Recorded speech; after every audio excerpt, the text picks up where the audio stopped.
anggarannya dikorupsi. Ini sungguh memprihatinkan dan mengusik nalar sehat kita dan rasa keadilan serta integritas kita sebagai anak bangsa.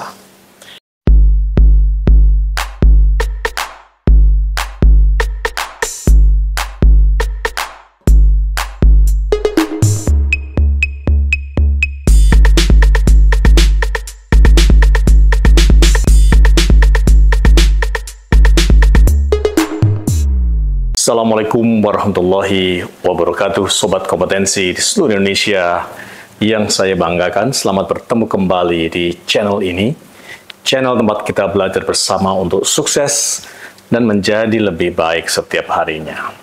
Sebelum saya mulai, jangan lupa untuk subscribe, like, comment, and share, dan pencet tombol gambar loncengnya agar selalu mendapatkan update terkini dari konten saya berikutnya. Sobat Kompetensi, mengikuti perkembangan kasus korupsi BTS 4G, saya merasa semakin miris karena sudah melibatkan perbuatan, skenario tidak elok, dan tindakan melawan mata hati yang jernih. Akan pentingnya memberikan akses kepada masyarakat kita di daerah pelosok, sarana konektivitas dengan informasi dan ilmu pengetahuan yang sangat diperlukan untuk mengangkat harkat dan kualitas kehidupan mereka di masa mendatang. Dan dari kasus korupsi BTS 4G ini, kita semua masyarakat luas akhirnya mengerti betapa besar jumlah uang yang dikorupsi. 8,03 triliun dari total proyeknya 10 triliunan rupiah. 80% lebih dari proyek yang seyogyanya diperuntukkan untuk masyarakat daerah pinggiran dan yang berada di daerah terluar dari wilayah Republik ini agar mendapatkan akses akan informasi seiring dengan teknologi internet saat ini, namun tiba-tiba itu tidak bisa terlaksana. Terhenti karena sebagian besar dari anggarannya dikorupsi. Ini sungguh memprihatinkan dan mengusik nalar sehat kita dan rasa keadilan serta integritas kita sebagai anak bangsa. Sobat Kompetensi, lalu apa yang terpikir oleh para oknum yang merampas uang rakyat sedemikian besar itu, yang pastinya dikumpulkan juga dari rakyat? Saya akan membahasnya dari sudut pandang kompetensi, terutama dari value integrity dan comprehensiveness, atau bagaimana rounded kompetensi untuk bisa disebut sebagai great leader. Namun demikian, sebelum saya masuk ke analisis bagian kompetensi great leader mana yang ternodai dengan kejadian itu, saya dapat sampaikan ternyata dilihat dari konstruksi perkaranya ini ada 4 klaster. Klaster yang pertama adalah kasus korupsinya itu sendiri yang memakan 8,03 triliun rupiah. Yang kedua adalah kasus corporate crime yang melibatkan perusahaan-perusahaan kontraktor dalam proyek ini.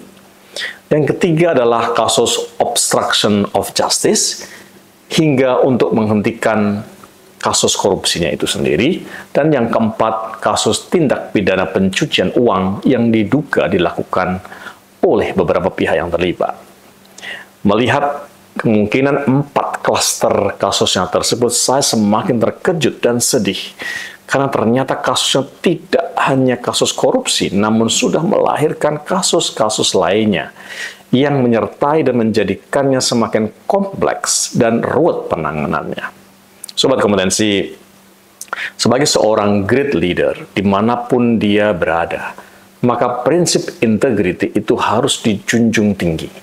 Komitmen untuk tidak memanfaatkan jabatan yang diembannya untuk kepentingan pribadi.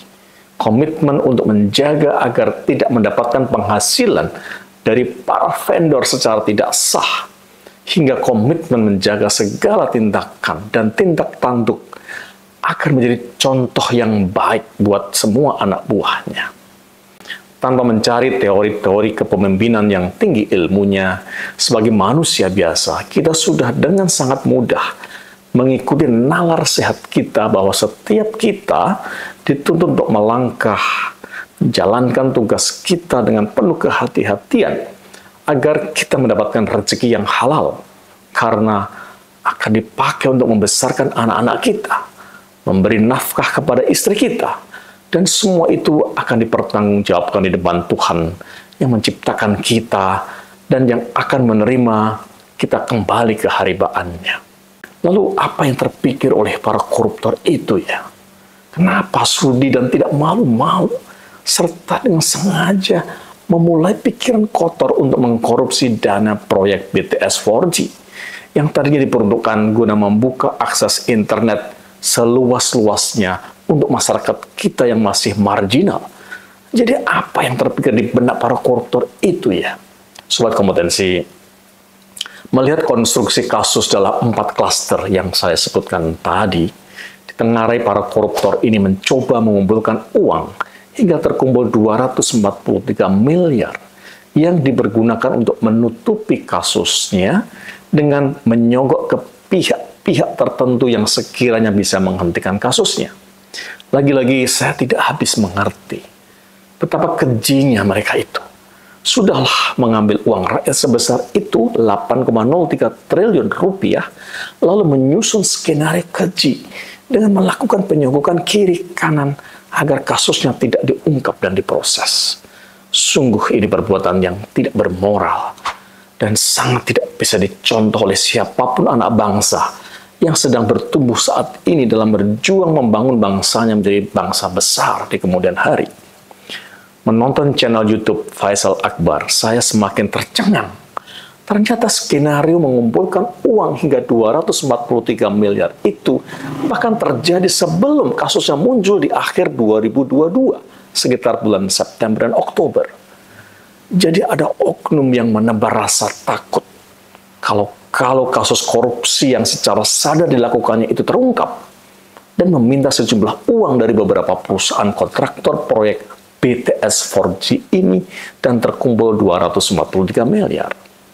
Seperti kata Iskandar Sitorus sebagai sekretaris pendiri Indonesia Audit Watch, dia mengatakan dengan gamblang seperti itu. Dan lebih sedihnya lagi, uang sebanyak itu lalu mengalir ke banyak pihak. Ada yang ke pejabat pemerintah, ada yang ke petugas Markus, maklar kasus, ada yang ditengarai mengalir ke DPR RI, dan pihak-pihak lainnya, dengan maksud tadinya agar kasusnya tidak diungkap dan bisa dipeti eskan. Sungguh suatu skenario tidak elok yang mulai terkuak dan ditonton oleh masyarakat luas, termasuk para generasi muda kita, dan mereka pastinya jijik melihatnya. Sobat kompetensi, lagi-lagi dilihat dari sudut kompetensi great leader, maka tindakan-tindakan itu semakin jauh dari kompetensi inti yang harus dimiliki oleh seorang great leader. Seorang great leader wajib dan kudu memiliki long-term goal dan komitmen yang meaningful, yang ingin di-create dan diraihnya, dan memberikan impact positif untuk pelanggan penggunanya. Suatu impact yang bernilai tinggi di mata para pelanggannya dan masyarakat secara luas. Seorang CEO Unilever Worldwide bernama Paul Polman misalnya, beliau menaruh dalam visi misi yang dicanangkannya dengan berusaha mengurangi penggunaan air untuk mencuci sebanyak 20% dengan menciptakan fabric conditioner yang dengan inovasi tinggi yang membutuhkan lebih sedikit air dalam proses mencuci pakaian. Contoh lain misalnya Paul Polman ingin menawarkan Dove's Self-Esteem Project untuk memberikan inspirasi kepada 35 juta penduduk dunia agar lebih percaya diri tampil dalam terus berkarya di dalam apapun aktivitasnya. Sobat kompetensi, kita coba ambil contoh lainnya yang berasal dari great leader suatu bangsa. Seorang Nelson Mandela. Bagaimana perjuangan dia dalam memerangi apartheid di Afrika Selatan. Walaupun sudah dipenjara hampir 27 tahun, namun saat keluar penjara tidak ada dendam yang dia pertontonkan. Justru pada saat terpilih jadi Presiden Afrika Selatan, Dia menegaskan untuk menghapuskan politik beda ras apartheid. Dengan demikian, maka pengorbanannya dikenang oleh seluruh rakyat Afrika Selatan dan dunia. Atau ambil contoh seorang anak bangsa, Hugeng, yang sukses menapaki karirnya di kepolisian hingga menjadi Kapolri, namun beliau tetap menunjukkan kesederhanaan hingga akhir hayatnya. Hugeng berpendapat, seorang polisi adalah pelayan masyarakat. Dari mulai pangkat terendah sampai tertinggi, tugas adalah mengayomi masyarakat. Contoh-contoh profil great leader itu jelas memberikan contoh suri teladan kepada kita semua yang dengan sangat mudah kita menangkap esensi pelajarannya yang pasti jauh dari hasil mementingkan diri sendiri atau memperkaya diri sendiri atau bahkan syahwat melakukan korupsi. Sobat Kompetensi, sebagai bentuk keprihatinan, ayo kasih komentar di YouTube channel ini apa yang mestinya kita lakukan dari kita dulu agar kejadian-kejadian korupsi itu bisa menghilang dari negeri kita yang kita cintai ini. Tuliskan di kolom komentar ya. Sebagai penutup dari YouTube konten saya kali ini, saya ingin share pandangan saya tentang bagaimana cara mencetak great leaders di semua bidang dan semua lini agar terhindar dari hasrat melakukan korupsi. Pertama, didik para calon leader kita dengan membentuk mindset tolak korupsi sejak dini. 2. Perkuat pendidikan dan pelatihan great leader dengan pembentukan karakter mulia. Tanamkan kemampuan untuk menyusun goal setting yang bermakna untuk dapat seluas-luasnya dinikmati oleh pelanggannya. Yang ketiga, para pemimpin harus memberikan contoh suri teladan yang nyata hingga semua mampu menanamkan mindset anti korupsi. Yang keempat, ciptakan ekosistem anti korupsi yang sungguh-sungguh dipercaya dapat menumbuhkan impact yang nyata dalam mencegah korupsi sedini mungkin, termasuk lembaga penegak hukumnya, aturan mainnya yang keras sanksinya, termasuk kampanye yang terus-menerus tentang anti korupsi. Yang kelima, radiating positivity di semua bidang pemerintah dan kehidupan masyarakat secara luas melalui berbagai media, termasuk media sosial, dengan semakin banyak melakukan penetrasi informasi dan edukasi menuju masyarakat anti korupsi. Sobat Kompetensi, demikianlah sesi saya kali ini. Dan untuk para sobat kompetensi, apabila Anda sudah memilih profesi, pastikan Anda kompeten di profesi yang Anda pilih. Saksikan sesi-sesi saya berikutnya dan dukung channel ini dengan subscribe, like, comment, and share. Dan jangan lupa klik tombol loncengnya agar selalu dapat mengikuti konten saya berikutnya. Assalamualaikum warahmatullahi wabarakatuh. Salam kompeten.